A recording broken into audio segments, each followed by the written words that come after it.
Hey guys, Kenny here, Ken Small Engine Repair. Now, I've got this PB580T. I love it. This thing here, I bought it for $75. It had a seized cylinder, straight gassed. He had only used it a few times, okay? So I bought a new piston and rings from the Duke, okay? You can get them anywhere. It was an aftermarket piston, $25 or whatever it was, with rings. And I scotch-brighted the cylinder, get all the aluminum transfer off of it, put it back together, and love it, love it, love it. But the problem I've had with this thing, and I've had it for a few years, and I was never able to fix it, was you'd run it for about maybe an hour, if not, maybe even 20 minutes, 30 minutes. It would not start after that. You shut it off, it wouldn't start until it was cold. Now, everyone would always say, oh, coil's breaking down. Yeah, but it ran for an hour at a time. Usually when the coils break down, it shuts off during the run.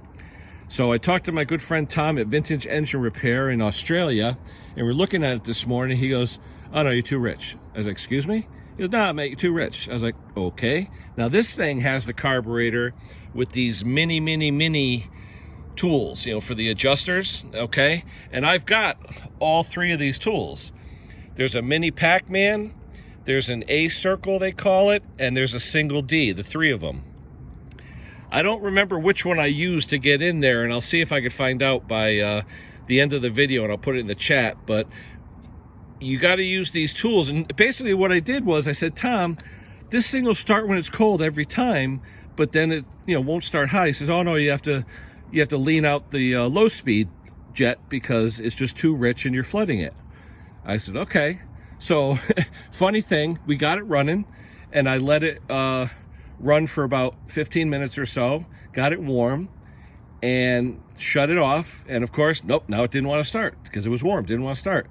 And he goes, mate, take the low speed inner adjuster, low speed jet, turn it in. And I turned it in about a half a turn, or he said quarter turn. I turned in a quarter turn, it started. I go, son of a gun. But it was sort of shaking a little bit, wouldn't idle a little bit. So I ended up turning it in till I got the fastest idle out of the low speed jet, which is about 3/4 of a turn total clockwise from the stock setting, okay? So then when I gave it full throttle, it was burn a little bit, not four stroking, but just not full power. I ended up richening the high speed jet about a half a turn. So if you have problems with these PB580Ts, it's the jetting in the carburetor, okay? Low speed, if you're having problems with hot starting, give it about a half to 3/4 turn in on the low and about a half a turn to 3/4 turn out, richening on the high. See if that helps you. It really helped me. Well, it is warm now. Let me see if it starts, because before it wouldn't start. So let's take a look and see if it starts. Hold on. Let's get a good picture of it. There we go. All right, ready? Now, we're not gonna do full throttle or anything. It's just gonna be idling. And before, it wouldn't even idle. You try and start it, wouldn't even idle. So here we go. It's warm. First pull. Ready?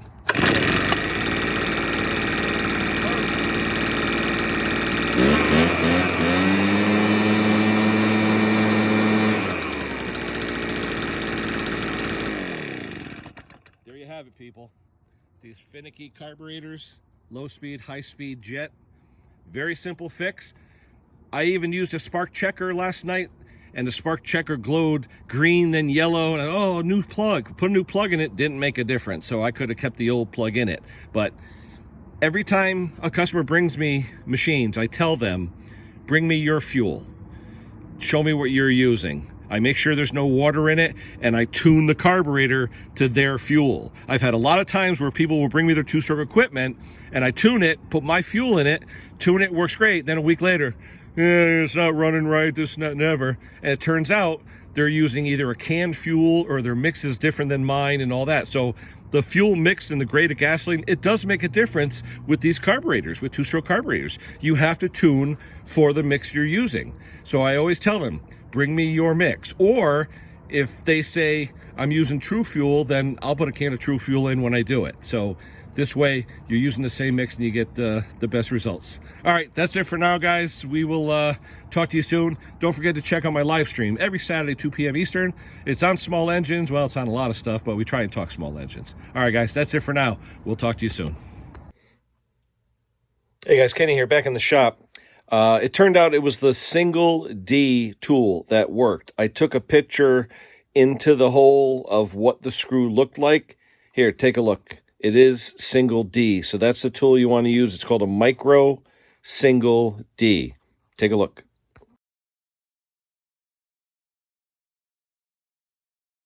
I'll put a link in the description where you can buy these carb tools. Some of them don't come with the micros. You have to make sure you get the micro ones.